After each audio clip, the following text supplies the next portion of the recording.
Hello दोस्तों, नमस्कार। स्वागत है सभी का दृष्टि के सीयूईटी प्लेटफॉर्म पर और मैं हूं शशांक। स्वागत है आप सभी का आज के सेशन में। दोस्तों, कई दिनों से मेरी एक टीम के पास एक कंसर्न स्टूडेंट्स का आ रहा था और कंसर्न ये था कि अगर सीयूईटी यूजी 2025 में अच्छा मार्क्स स्कोर करना है जिसमें हमें टॉप कॉलेजेस और टॉप यूनिवर्सिटीज में एडमिशन मिल सके और अपने मनचाहे कोर्स में एडमिशन मिल सके, तो क्या सिर्फ एनसीईआरटी बुक्स ही एनफ होंगी सीयूईटी प्रिपरेशन के लिए या हमें कोई सप्लीमेंट भी यूज करना पड़ेगा for preparation.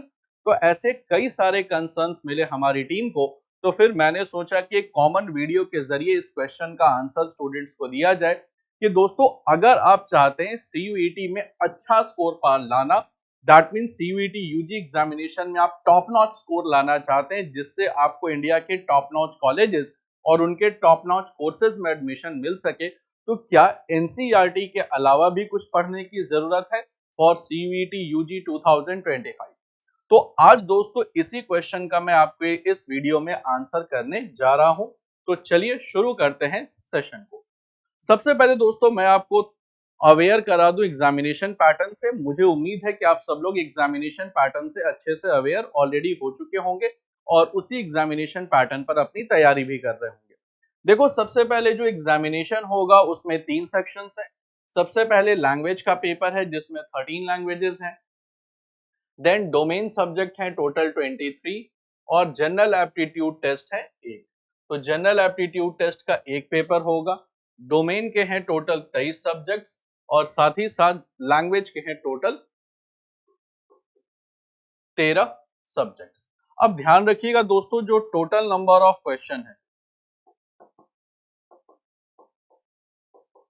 Total number of questions हैं वो है 50 और सारे के सारे क्वेश्चंस कंपलसरी हैं।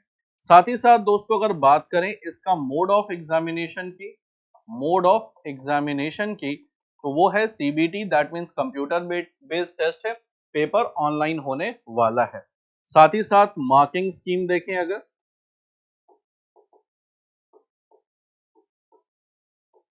तो वो है +5 -1। That means for every correct answer you will be getting +5 and for every wrong answer -1 will be deducted from the right answers.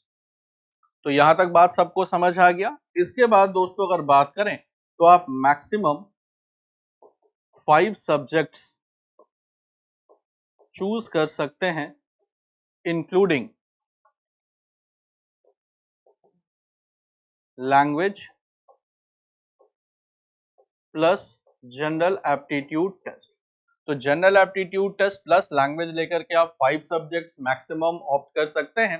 तो जो आइडियल कॉम्बिनेशन होगा दोस्तों वो होना चाहिए 3 डोमेन्स प्लस एक लैंग्वेज, जिसमें मैक्सिमम यूनिवर्सिटीज के मैक्सिमम अच्छे कोर्सेज में इंग्लिश की डिमांड होती है, प्लस जनरल एप्टीट्यूड टेस्ट। तो ये तो दोस्तों एग्जामिनेशन का पैटर्न है और ध्यान रखिएगा कि ये 50 क्वेश्चंस इस बार सारे के सारे कंपलसरी हैं। और जो टाइम की बात करें तो टाइम जो होगा वो होगा आपका 60 मिनट्स का। तो 60 मिनट्स का टाइम पीरियड होगा for every subject, that is language में भी 60 मिनट्स, डोमेन में भी 60 प्लस जनरल एप्टीट्यूड टेस्ट में भी 60 मिनट्स का आपको टाइम पीरियड मिलेगा। तो ये एग्जामिनेशन पैटर्न है और मुझे उम्मीद है कि आप सबको पता होगा और इसी पैटर्न के अकॉर्डिंग आप तैयारी भी कर रहे हैं। अब दोस्तों आते हैं आज के सबसे बड़े सवाल पर कि क्या एनसीईआरटी ही एनफ है सीयूईटी यूजी 2025 के प्रिपरेशन के लिए या हमें कुछ सप्लीमेंट्स यूज करने पड़ेंगे अलोंग विथ एनसीईआरटी। देखो, सबसे पहले अगर बात करते हैं एनसीईआरटी इस पर्टिकुलर टॉपिक की कि एनसीईआरटी एनफ है या नहीं, तो सबसे पहले दोस्तों एक बात आप सबको समझ जानी है कि ये जो सीयूईटी यूजी एग्जामिनेशन है, सबसे पहले इसका जो नेचर है वो है कॉम्पिटिटिव। तो दोस्तों ये कॉम्पिटिटिव एग्जामिनेशन है और कॉम्पिटिटिव एग्जामिनेशन का सीधा सीधा जो फंडामेंटल होता है वो होता है कि द पर्सन जो बेस्ट है वो सेलेक्ट होकर के आएगा, यानी the person who is the best that will be selected, यानी जो अपने सब्जेक्ट में बेस्ट है वो ही सेलेक्ट होकर के आएगा।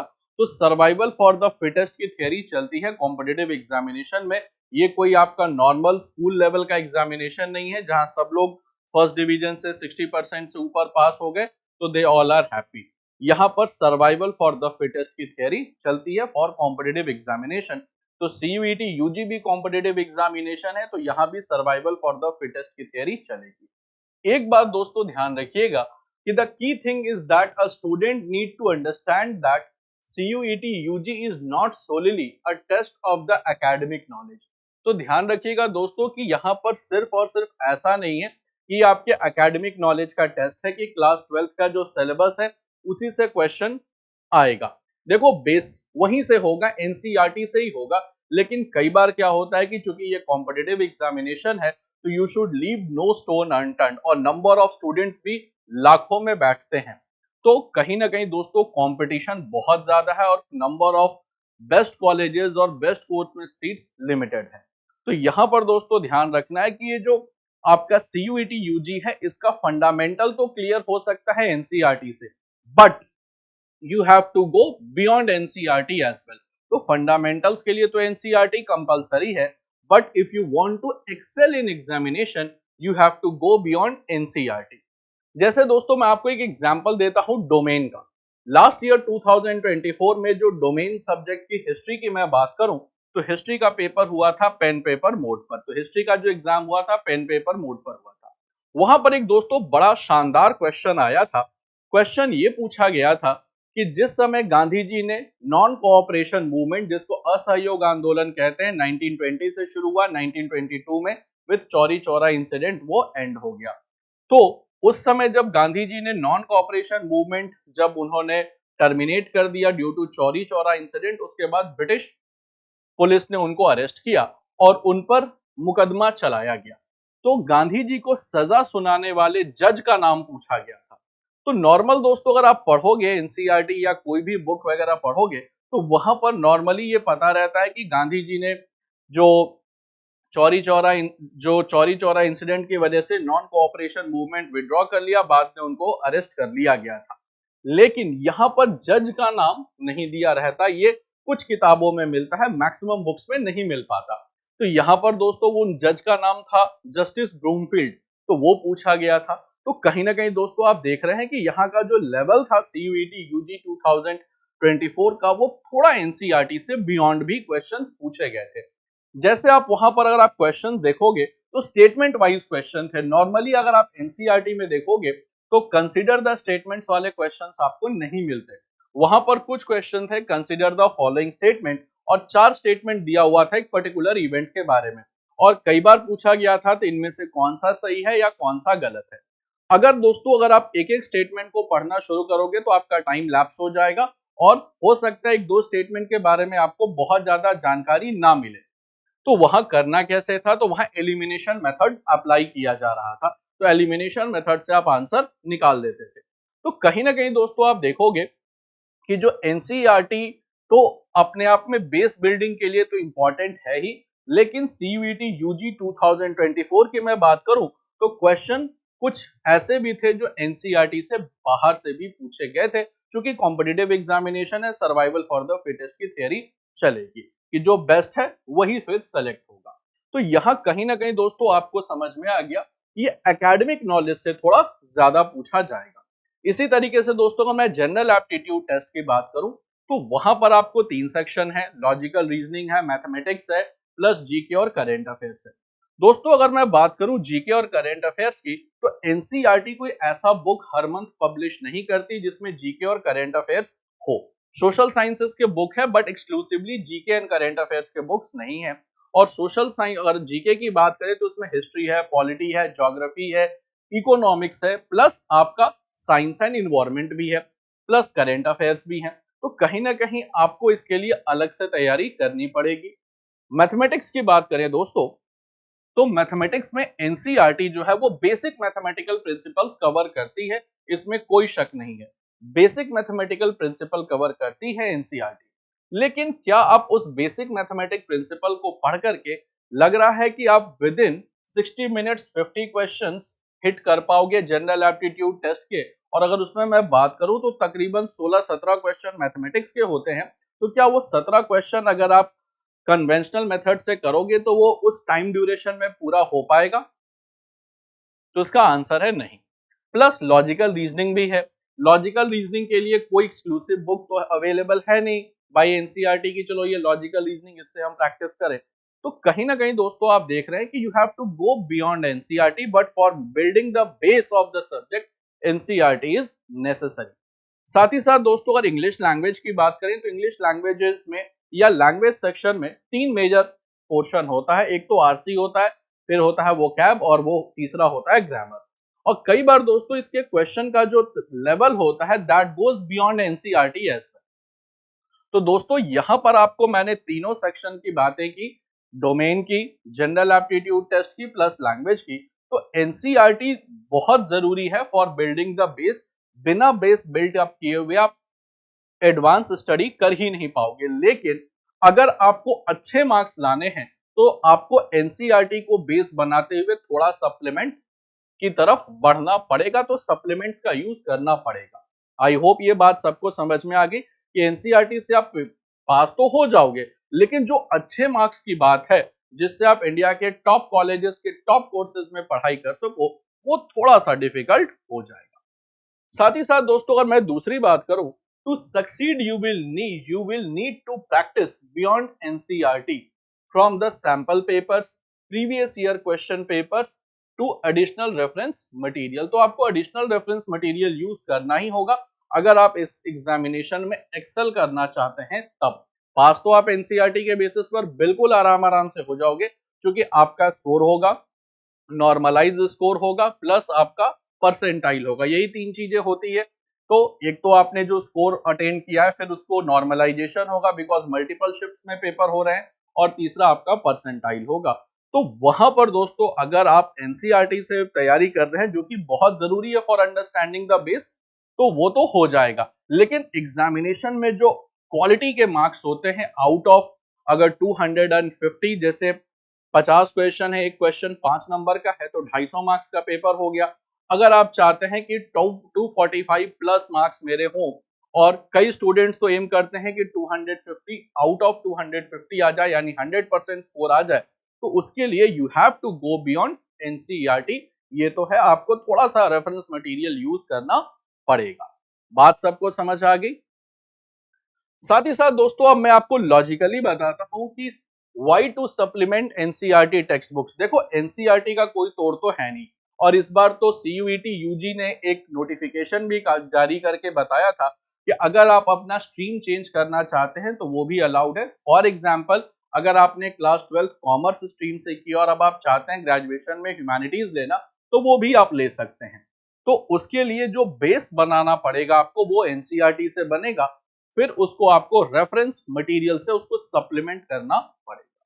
अब दोस्तों मैं आपके साथ बात करता हूं कि क्यों हमें एक रेफरेंस मटेरियल यूज करना चाहिए अलोंग विथ एनसीईआरटी, यानी एनसीईआरटी को छोड़ना नहीं है, एनसीईआरटी के साथ एक रेफरेंस मटेरियल क्यों जरूरी है। सबसे पहला है दोस्तों डेप्थ ऑफ द कंटेंट।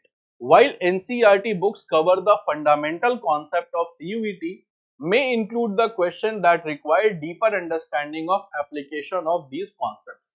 अब देखो CUET के लिए कई बार जरूरी होता है कि आपका जो अंडरस्टैंडिंग लेवल उस पर्टिकुलर सब्जेक्ट के लिए अच्छा हो, और अंडरस्टैंडिंग तो बन जाएगी आपकी एनसीईआरटी से, लेकिन उसमें जो डीप नॉलेज चाहिए ताकि आप मैक्सिमम स्कोर गेन कर सके आउट ऑफ 250। अगर मैं बात करूं सभी के 50-50 क्वेश्चन है और 5 नंबर का एक क्वेश्चन है, तो 250 नंबर में अगर आपको मैक्सिमम स्कोर और या 100% स्कोर गेन करना है तो थोड़ा सा आपको डीपर अंडरस्टैंडिंग की तरफ बढ़ना होगा।